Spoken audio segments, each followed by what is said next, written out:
Hey kids, welcome to Underrated History. Jason coming at you here.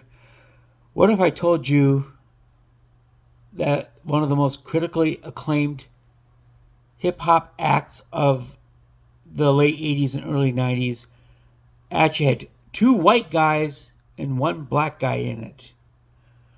This is the story of Third Bass, which is actually spelled third number 3 RD and then bass as in BASS. This is a trio that released 2 albums in those years. The Cactus album came out in 1989, and Derelicts of Dialect came out in 1991. And the second album, Derelicts of Dialect, had a surprise top 40 hit, commercial hit, named Pop Goes the Weasel. And this is a diss track towards Vanilla Ice.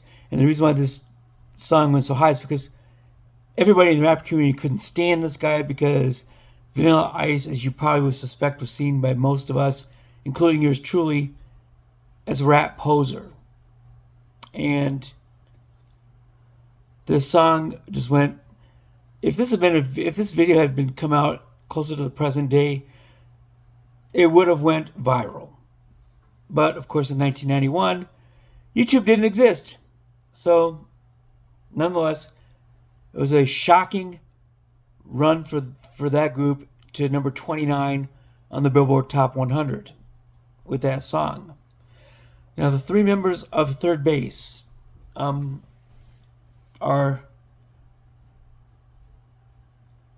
MC Search, real name Michael Barron, Peter Nash, real name Pete Nice, and Richard Lawson, the black guy, better known as DJ Richie Rich. I've listened to both albums, and I mean they're good. I mean, critically, very damned good.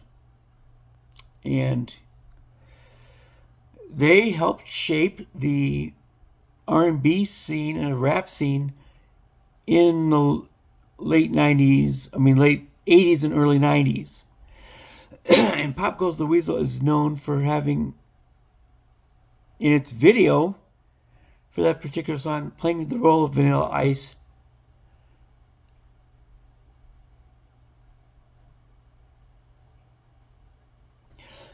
Excuse me.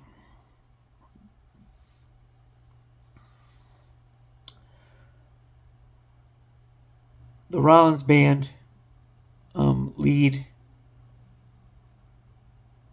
I keep forgetting his first name. But anyway, the lead of the Rollins Band, the punk rock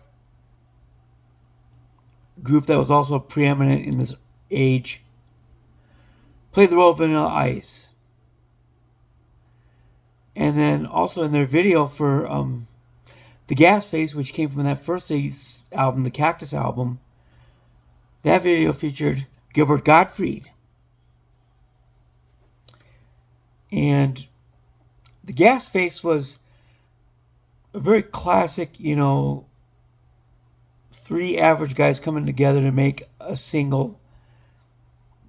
And Gottfried is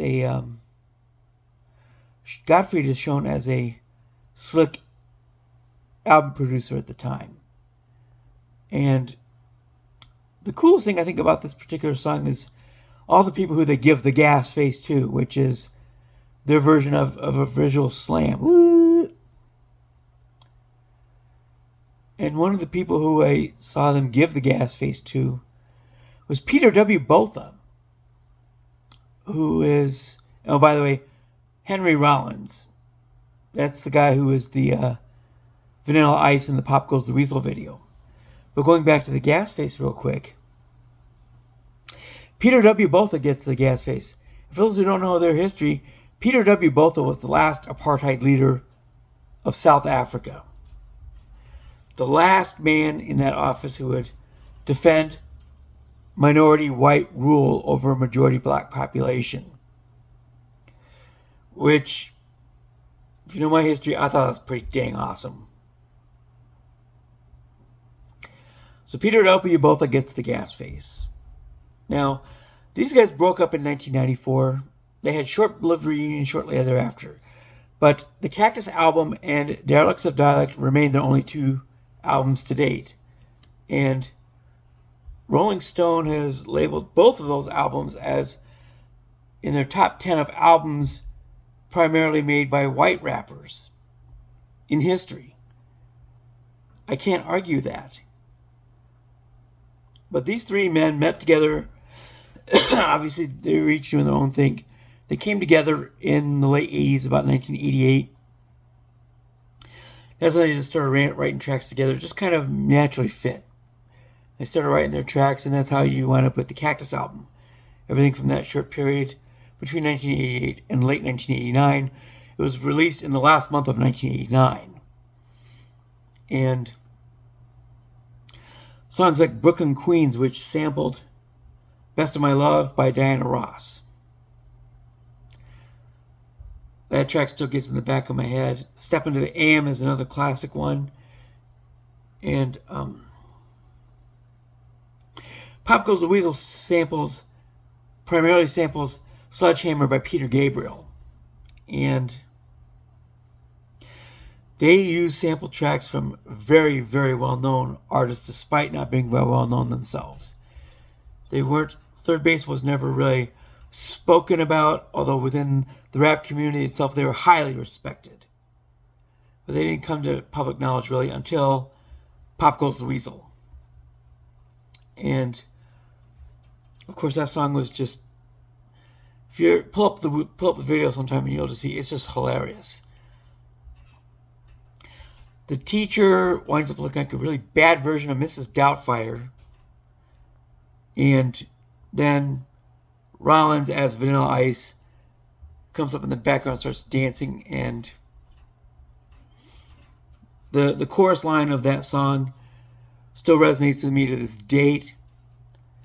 In fact, I sung it so much when my daughter was growing up that she would be able to repeat it herself. And those words were, you stole somebody's record and you looped it, you boosted your record and you hooped it. Hey, yo, I came from Cali and they looped it, and I hooped it. But now you're getting sued kind of stupid, which was true. Ice got sued by David Bowie, of all people, for stealing the backing tracks for his hit song, Ice Ice Baby. He stole the tracks from Under Pressure by David Bowie. Bowie sued him, and that's how that got in that song. Obviously, the backing on that particular song was absolutely unmistakable. Everybody knew it was straight from Bowie right off the top. Never got permission, never paid him compensation at all. Got sued for it. They settled out of court. And so that's how that figured in that particular song. It was a complete rip on Vanilla Ice, and I was cheering it the whole way. Because let's be simple. Vanilla Ice was kind of a jackass. And so, for lack of a better term, this guy just stole everything that he had, and he got pilloried for it to the tune of a number 29 hit in the top 100. Rightfully so. And I think it resonated with a lot of people for it to go that high in the pop charts. In the rap charts, it was the number one hit.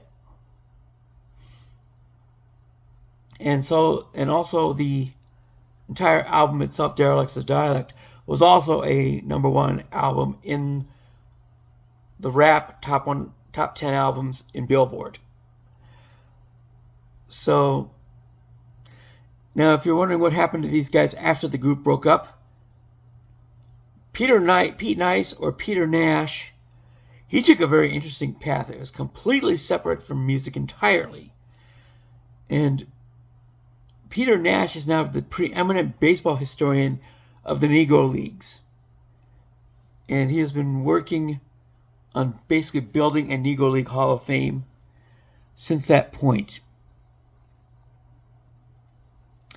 Artifacts for such a venture are obviously very, very difficult to get.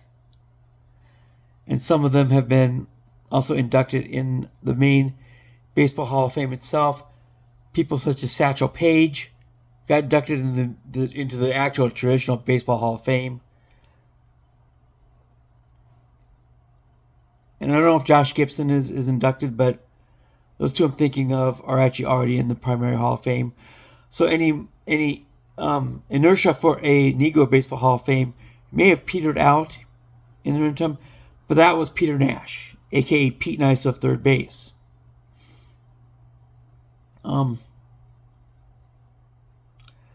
Michael Barron, MC Search. The thing about his role in the video for Brooklyn Queens is that was his actual wife in that song. When he says, "I'm going to scoop the best of the Brooklyn Queens." Yeah, that one. He went on to do independent producing of his own, as did Lawson, a.k.a. DJ Richie Rich. So those two went on to be backing producers in their own single projects since that particular point. As I said, the group reunited briefly in 1994 and then 1998, but broke up both times after short reunion tours. They've not been sighted together since. So anyway, that in short is the story of Third Base, possibly the most influential rap group of their period, possibly behind the Beastie Boys, who they had a bitter rivalry with as well. But I consider the Beasties to be a lot more rock than rap. Whereas Third Base was a lot more traditional backing rap sampling tracks. With the Beasties, at least, you're talking about heavy guitar, metal backing. I consider them to be more of a rock group. Third Base was more of your true rap group. The early origins of hip hop really started with that group. So anyway, this is the story of Third Base. The original hip hop white gangsters.